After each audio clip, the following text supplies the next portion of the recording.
hydros.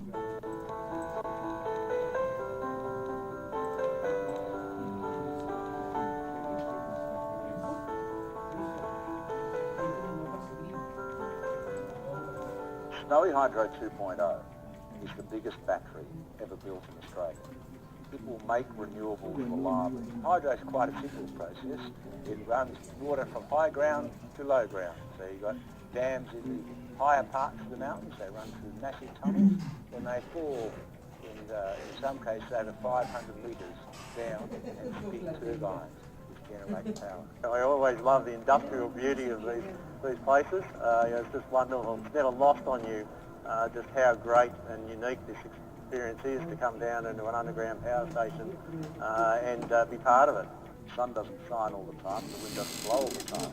So how do you provide that dispatchable baseload power? You have to have storage. This is a massive opportunity. I gave a speech in February at the Press Club. I talked about this and then we got in touch with Snowy Hydro and said we'd like to talk to you about pump storage opportunities. And the Chief Executive, Paul Broad's response was to say, have I got a scheme for you? Two existing storages, one is called Tangra, and then there's a lower storage called Talbingo, which is down the Timor side, so high mountains, Tangra.